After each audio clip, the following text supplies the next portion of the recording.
பொதுபல சேனாவுடைய செயலாளராக இருக்கின்ற ஞானசார தேரர் மிக மோசமாக அல் குர்ஆனை பற்றியும் முஸ்லிம்களை பற்றியும் தொடர்ந்தேர்ச்சியாக பேசி வருகின்ற ஒருவர். கடந்த காலங்களிலே ஹலால் பிரச்சனை சம்பந்தமாக வதந்திகளையும் பொய்யையும் கூறி அவர் பௌத்த மக்களை முஸ்லிம்களுக்கு எதிராக திரட்டினார்.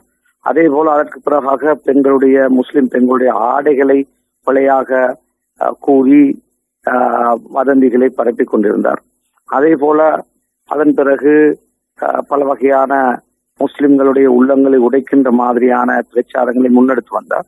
அண்மை காலமாக வில்பத்து காட்டை அழித்து முஸ்லிம்களை கொண்டு போய் குடியேற்றுவதாக, அரபி கொலனி அமைப்பதாக, முஸ்லிம் ஆக்கிரமணை, அதாவது முஸ்லிம் ஒரு பிரதேசம் ஒன்றை உருவாக்குவதாக எல்லாம் பொய்யான வதந்திகளை ஊடகங்களை பயன்படுத்தி செய்து கொண்டிருக்கிறார்.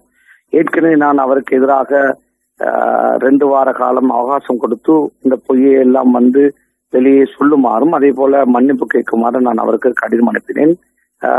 அவ்வாறு கடிதம் அனுப்பிய பொழுது அவர் எந்த ஒரு பதிலும் எனக்கு தராத காரணத்தினால் அவருக்கு எதிராக எதிர்வரும் 21ஆம் தேதி நீதிமன்றம் ஆரம்பிக்க இருக்கின்றது. அன்றைய தினம் அவருக்கு எதிராக 500 மில்லியன் ரூபாய் நஷ்ட ஈடு கேட்டு நான் வழக்கு தாக்கல் செய்வதற்கான ஏற்பாடுகளை செய்து கொண்டிருக்கின்றேன்.